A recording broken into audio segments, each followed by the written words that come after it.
নমস্কার বন্ধুরা, আজকে আমি বানাতে যাচ্ছি খেজুর গুড়ের পায়েস। পায়েসটা বানানোর জন্য কি কি উপকরণ লাগছে চলো দেখাই। এখানে নিয়ে নিচ্ছি কাজু, কিশমিশ আর দুটো এলাইচি। আর এটাতে আছে 2 মুঠোর মতো গোবিন্দভোগ চাল। এতে আছে খেজুর গুড়, এটা অনেকটাই আছে, যতটা লাগবে আমি ততটাই দেবো। আর এটা আছে ঘি। আর এখানে আমি দুধটা বসিয়ে দিয়েছি গরম করার জন্য।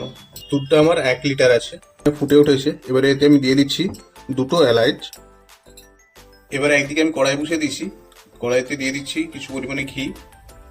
প্রথমে ভেজে নিচ্ছি কাজু আর কিশমিশটা, এরপর আমি চালটা ভালো করে ভেজে নিচ্ছি।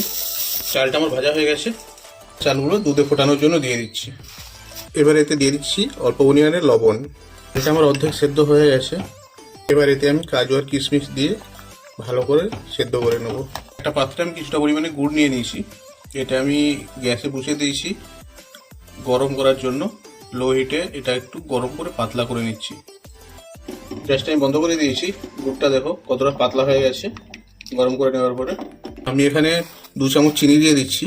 এরপরে আমি গুড়টা দেবো। আমি মিষ্টিটা কম করেই করছি, তোমরা যদি বেশি মিষ্টি খেতে পছন্দ করো তাহলে চিনি আর গুড়ের মাত্রাটা সেইভাবে দেবে। তো বন্ধুরা, আমার চালটা ভালো করে সেদ্ধ হয়ে গেছে আর দুধটা ফুটতে ফুটতে কতটা কম এসেছে। এর থেকে বেশি কমালে আবার শীতকাল আছে, একদম বসে যাবে। এবারে আমি দিয়ে দিচ্ছি গুড়। আচ্ছা, এখন আমি গ্যাসটা বন্ধ করে দিয়েছি আর অল্প অল্প করে খেজুর গুড় দেবো আর এটাকে মিক্স করবো।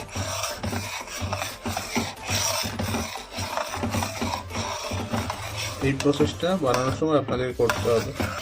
এবারে আমি পুরোটা দিয়ে দিচ্ছি গুড়। দেখুন কালার চলে এসছে কত সুন্দর। গুড়টা দেওয়ার পরে গ্যাসটা আমি অন করে নিয়েছি আর কিছুক্ষণ ফোটাবো। ফুটিয়ে তৈরি হয়ে যাবে আবার খেজুর গুড়ের পায়েস। পায়েসটা আমার ফুটে উঠেছে। এবার আমি গ্যাসটা বন্ধ করে দিচ্ছি। আর এটা কম করবো না, কম করলে ঠান্ডা হয়ে গেলে আরও কম হয়ে যাবে, মানে বসে যাবে। খেজুর গুড়ের পায়েস রেসিপিটা আমার কমপ্লিট হয়ে গেল। বাড়িতে অবশ্যই বানাবে, শীতকাল চলছে, খুব সুন্দর লাগবে। আর কেমন হলো রেসিপিটা অবশ্যই কমেন্ট করে জানাবে। লাইক কমেন্ট শেয়ার করে দিও। দেখা হচ্ছে অন্য একটা রেসিপিতে।